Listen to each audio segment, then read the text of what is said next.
Hello, my friends. Diana Rankin here, and we're going to talk about moving from 2024 to 2025 today. What does that mean? And we have some information from Philip. I'm going to give you one of my stories, and I'm going to give you a process to help you shine a little brighter this coming year. So sit back, relax, and tune in. And I want to say, if you can hear my voice, this message is for you. So, we will also get a message from one of my books. It's the Master's Book of Answers. I'm not holding it very well. There we go. The Master's Book of Answers by Phillip, my spirit guide. And as many of you know, it's just an oracle book. And so we will get a message from Phillip. Okay. Excuse me. Usually we have some people coming on live, and it looks like everybody's busy today. So if you can't come on live, come on, but say hello, and we'll say hello back.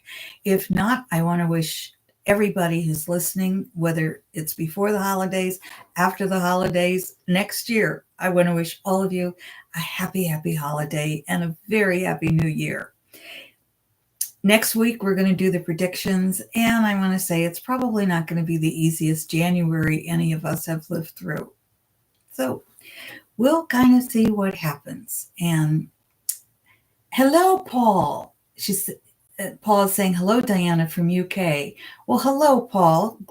Paul French. Glad to have you joining us today. It's always good to see those of you who are live.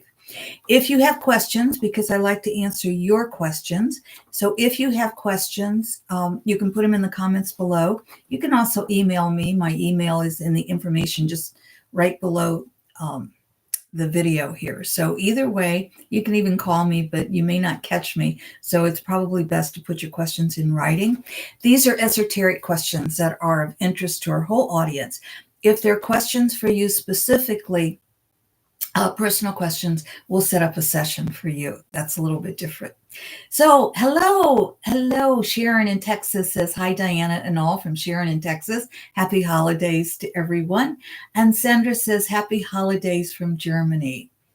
I love that we have people from all over the world. And I think many of you know I'm in the US, I'm in Ohio, and it's a little chilly here today, but that's typical for this time of the year. So it's always exciting to me I think the best part of electronics is this right here, people from all over the world. So thank you. Okay. It's going to be an interesting January, but we're going to talk more about that next week. But Philip's wisdom. How do we move from 24 to 25? What does that mean? If you get my newsletter, which is free, today I put out several items, some of the different holidays and some of the different things that happen in this month. And starting really in November and moving into this sacred time, it's a huge month, and we can all feel that energy.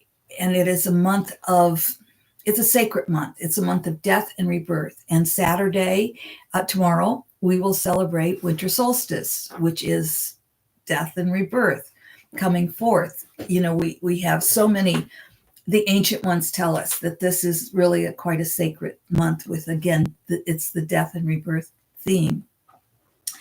And Philip is telling us, moving from darkness to light. So here's what Philip has to say, and then I'll tell you one of my stories. As many have perceived, tumultuous times are ahead. This provides each the awareness of their own light if they so choose to live in awareness. So what Philip is saying is these tumultuous times that we're moving into do give us a chance, provides us that opportunity, or what he says, this provides each the awareness of their own light if they so choose to live in awareness. Goes on to say, living in awareness requires the individual to be aware of the darkness of fear-based emotions, but to live from the spirit self of love-based thinking and emotions. And you've heard me say before, it's a very deep, complex thought, but it's also very simple. There's love and there's fear. That's it. Love and fear. That's every emotion comes out of either love or fear. Phillip goes on to say, you see a situation, become aware of the anger of fear-based emotion rising in you. So as you become aware of that emotion, that fear or that anger or that jealousy or that whatever, fear-based emotion, as you become aware of that rising, and you might even ask yourself, where do I feel fear in my body? Where do I feel fear-based emotions in my body? And when you then, most of us get it a lot in the gut, not everybody, but that's a lot of times where we get it. And when we feel that, then once we're aware of the emotion, is what Phillip is saying here. Once aware of your emotion, you are then able to make the choice to change the emotion. Notice that we said, once you are aware of your emotion. Without that awareness, you cannot move into awareness of changing your emotion to one of love, which allows you to become aware of your own brilliant light. So the step one, become aware of what you're feeling when it pops up or at any time. Are you feeling depressed? That's a fear-based emotion. If you're feeling anything other than joy, empathy, happiness, love-based emotions, then it's not a love-based emotion, it's a fear-based emotion. So we start with needing to be aware of it. After the awareness, then we change it. Just make the choice to not live in that emotion. And as we make the choice to not live in that emotion, we then become available to ourselves, so to speak, to live in a happier emotion. Okay, so Phillip goes on to say, this is the time, and you are the ones to shine your brilliance through the darkness. So once we become aware and we're able to say, I'm switching that emotion to a love-based emotion, Phillip says, this is the time. And you, all of you, if you're hearing the sound of my voice, you are the ones to shine your brilliance through the darkness. You are not alone. You've merely to become aware. You are not alone. You've merely to become aware. And I want to tell you, I want to share with you when I really got that, and I'll try not to get emotional about it. This was in 1998, and I had just moved into this home where I currently live, and it's in a woods out in the country. And on the other side of the woods is an open meadow. So when the trees are full, of course, I'm not going to see much of the sky unless I look straight up. But when I'm out in the meadow, I can see the whole sky. So one evening, and I don't remember exactly how long I'd lived here, but it was still, the trees were still full. So it maybe a month, if that, maybe just the next night. I don't remember that, but I do remember it being pretty soon after I moved here. And I felt like walking outside, and I did. And I looked up, and there was the brightest star, this huge, so bright, it was probably a planet, but what do I know? But it was this bright, bright star. And I looked at that star, and I started following it out to the meadow. And as I did, I heard the message that you are the light in the darkness. You are the light in the darkness. And I thought about that, and I thought, that is my prayer. Let me be the light for someone caught in darkness. Let me be the light for those who want love and joy, who want goodness in the world. So I turned then, as I'm looking at that star and taking in the message. And as I turned, let me step back. I'm still looking at that star, but I didn't feel alone. I was alone. One star I'm looking at. That's me, but I'm not alone. I never felt alone. And then I turned, and I saw the most brilliant array of stars over here and behind me. So this one star here, and as I turned, It was like looking at the Milky Way, and it may have been the Milky Way, but it was this brilliant cluster of stars and light. And this side of the sky was so dark. It was so fascinating. And I've never seen that since. But I got the message. You are not alone. And my friends, find your star. Look at that dark sky and know you are the light in the darkness for others. And then look at all the clusters of stars, because you're not alone. We are together. We are holding each other's hands and each other's hearts. And if you hear my voice, you're ready. You're ready to see the brilliance of your own light. You're ready to know the truth of who you are. You are love. You are the light. I promised you a process, and here's what I want you to do. I want you to, first of all, think of something that you've done in 2004. Something, it can be an overriding thing, but it doesn't have to be big at all. It can just be, I cleaned out a closet. It can be, I gave to charities. It can be, I wrote a book. It can be, I brushed my teeth every night before I went to bed. It can be anything, but something that you're happy you did and you're proud of. And just think of that. Put that in your mind.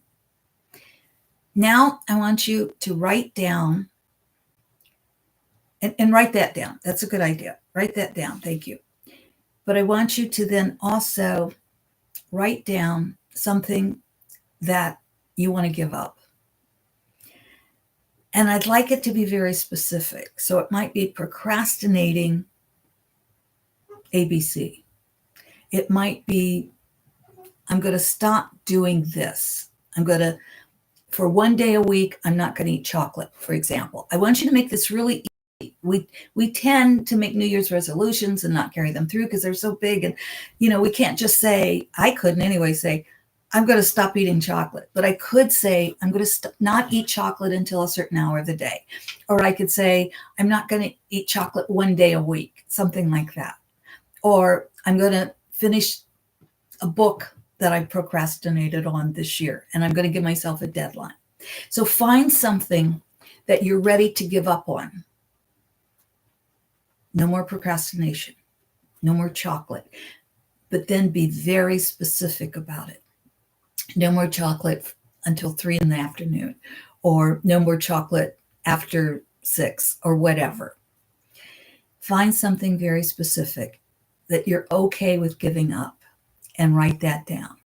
And then you can always broaden it, but through the year, really think about why you need to give that up. What's beneath that?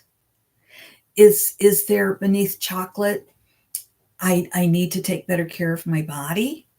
Is that, beneath the chocolate, is there also, I don't care anymore enough about myself?